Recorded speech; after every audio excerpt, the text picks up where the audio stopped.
Le Cameroun, avec une superficie de 475 000 km² et plus de 20 millions d'habitants, terre par excellence du sport, compte plusieurs médailles continentales et mondiales dans plusieurs disciplines sportives à son actif.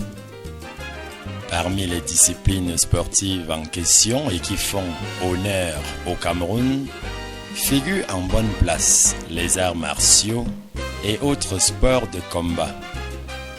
Judo, karaté, nambudo, boxe anglaise et française, grappling, sambo, lutte, etc.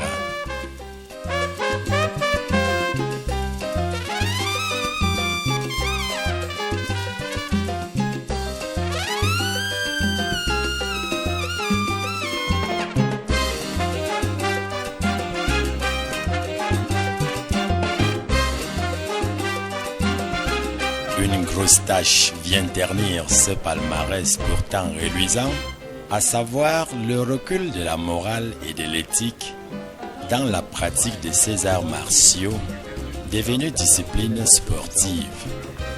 Tombées en désuétude, ces valeurs cardinales des arts martiaux ont pratiquement hélas disparu des mœurs des pratiquants, à savoir les dirigeants fédéraux, les formateurs, voire les athlètes. C'est fort de ce constat que nous vous guidons dans une introspection de nos arts martiaux à travers l'ouvrage intitulé « Morale et éthique des arts martiaux » paru aux éditions Kenyan Brothers Ventures, basé au Nigeria en 2017. Soutenu par Oasis Motor, Express Exchange, Solutions Bureautique, Association Chris Roy.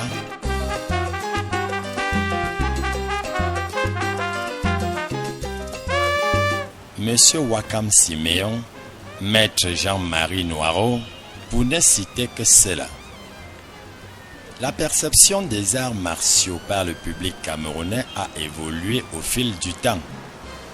Dans un premier temps, perçu comme étant la partie visible d'une secte ésotérique venue d'Orient, plus précisément de Chine, ce à cause des films chinois mettant en scène des maîtres au pouvoir surnaturel, les arts martiaux étaient enviés mais observés comme l'on le fait pour les étoiles, c'est-à-dire de très loin. Ensuite, cette perception a évolué. C'était des disciplines toutes assimilées au kung-fu qu'on appelait à tort de façon globale karaté. Les parents mal informés ou tout simplement sous-informés à cause en grande partie des maîtres autoproclamés de moralité douteuse vont donner une connotation négative aux arts martiaux, à savoir celle des sports de bandits, du fait des délinquants qui, à tort, se taguent d'être des pratiquants. Aujourd'hui, du fait de l'évolution générale de la société et de l'action des fédérations sportives, cette perception a jusque-là légèrement évolué et positivement dans l'esprit du public et a tendance à retomber dans l'estime du fait des pratiques rétrogrades, des pratiquants voleurs, de la présence des escrocs à la tête de nos associations et même de nos fédérations, des pratiquants aux allures de gros bras qui sèment la terreur dans nos cités, des maîtres de clubs qui allument des bougies rouges ou vertes lors des passages de grade, terrifiant ainsi des enfants et décourageant les parents qui ont l'intention d'y envoyer leur progéniture. Des pratiquants qui ont transformé leur domicile en ring de boxe, frappant sur leurs épouses, leurs enfants, donnant ainsi un très mauvais témoignage dans leur quartier, et j'en oublie certainement. Alors que les arts martiaux sont tout ce qu'il y a de conseillé à quiconque veut se sentir bien dans son corps, son âme, voire son esprit. Pour ce qui est du contenu de l'ouvrage à présent, suite aux nombreux problèmes et incompréhensions en milieu martial, le livre Morale et éthique des arts martiaux vous apportera des conseils qui vous permettront de mieux connaître le code moral afin de mieux pratiquer votre art martial. Ce guide est destiné à tous les pratiquants d'arts martiaux, jeunes, plus jeunes ou moins jeunes, qui souhaitent apprendre, comprendre ou se perfectionner dans la pratique de sa discipline. Il vous aidera également dans la compréhension des origines des arts martiaux, de l'histoire des grands maîtres fondateurs des arts martiaux modernes, d'origine japonaise, à savoir Jiu-Jitsu, Judo, Karaté, Nambudo, etc. En mettant en évidence les principes de base qui vous serviront dans votre pratique quotidienne. Pour apprendre, comprendre ou se perfectionner dans la pratique, une prestation de qualité sincère et efficace dans nos dojos ne suffise pas. Il faut vivre au quotidien le code moral pour être utile à notre société. L'harmonie entre Tori et Uke nécessite un engagement de temps, d'énergie et de motivation de la part de chacun. Hors du dojo, l'on doit considérer et valoriser son vis-à-vis comme on le fait avec son uke sur le tatami. C'est là l'intérêt recherché par cet ouvrage. Ainsi, la pratique régulière des arts martiaux et la mise en pratique du code moral vous dévoileront progressivement toute sa richesse technique et culturelle, permettant à chacun d'élaborer la propre expression de son art martial. Parlant de l'auteur de l'ouvrage, Maître Étienne Signé, il est né le 4 juin 1978 à Bamendjou, arrondissement de Bamendjou, département des Hauts-Plateaux, région de l'Ouest Cameroun. Sur le plan scolaire, il fait ses études primaires à l'école publique de Bachum Bamendjou entre 1983 et 1987. Sa première partie du secondaire a lieu au CS de Bamendjou, puis au lycée de Bamendjou entre 1987 et 1990.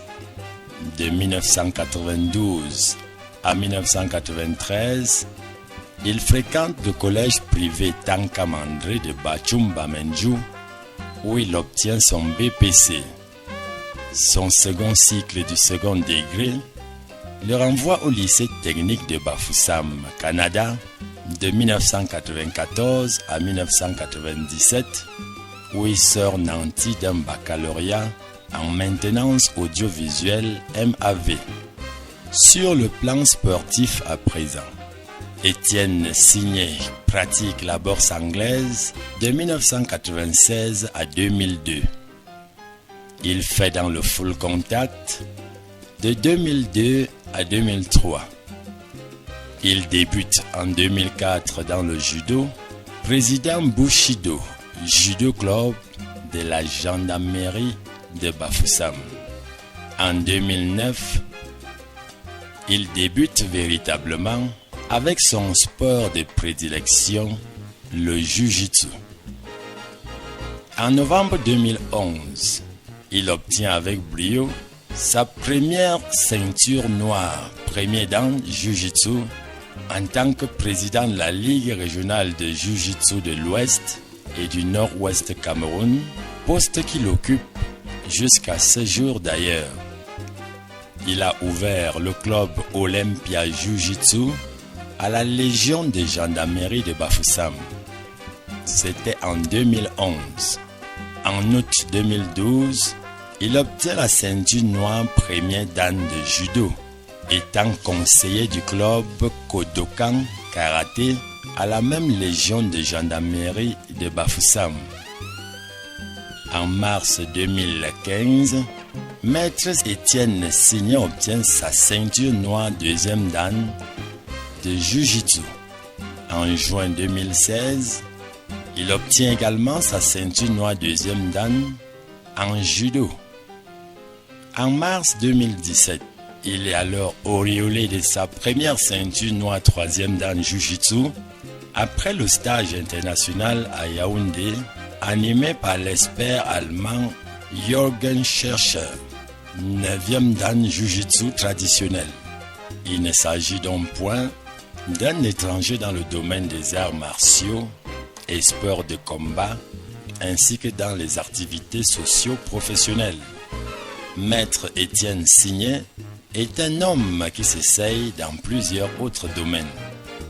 Il est par exemple éleveur des chiens de race, agent de maintenance des photocopieurs et matériel informatique. Maître Étienne Signé est bel et bien ceinture noire deuxième dan judo, ce qui explique la présence d'une forte délégation de la Fédération camerounaise de judo, conduite par son président national, Maître Kingé, du premier vice-président de la FECA Judo, Maître Simo Gabriel. L'auteur, par ailleurs ceinture noire troisième dan Jiu-Jitsu, justifie aussi par ses mérites la présence d'une forte délégation de la Fédération camerounaise de karaté et discipline affinitaire, conduite par l'entraîneur régional du centre, Maître Bodo, et des entraîneurs nationaux en charge du Newaza, Maître Oswald Nkono, et du Fighting System de Jiu-Jitsu, Maître Touko Cyril, le préfacier, à la dédicace de l'ouvrage à Felida Hotel à Yaoundé Omnisport, le 6 mai 2017 d'une part. Mais aussi, une forte délégation d'autorités traditionnelles, conduite par sa dignité Yassi Charles, chef de la communauté Bamendjou de Bafoussam, et sportive avec à sa tête Monsieur le délégué régional des sports et de l'éducation physique pour l'Ouest, suivi des présidents des ligues régionales de judo, de karaté et de nambudo, à la soirée dédicace du Yash Center à Bafoussam. C'était le 15 mars 2017 d'autre part. Une cérémonie de dédicace analogue ayant eu lieu quelque temps plus tôt à Douala. Rappelons que le livre Morale et éthique a fait l'objet d'une large diffusion durant la Coupe d'Afrique de karaté du 29 mai au 6 juin 2017 au Palais des Sports de Yaoundé. Morale et éthique des arts martiaux, une œuvre vivement recommandée à tout pratiquant des arts martiaux soucieux de la maîtrise de l'art pendant sa pratique.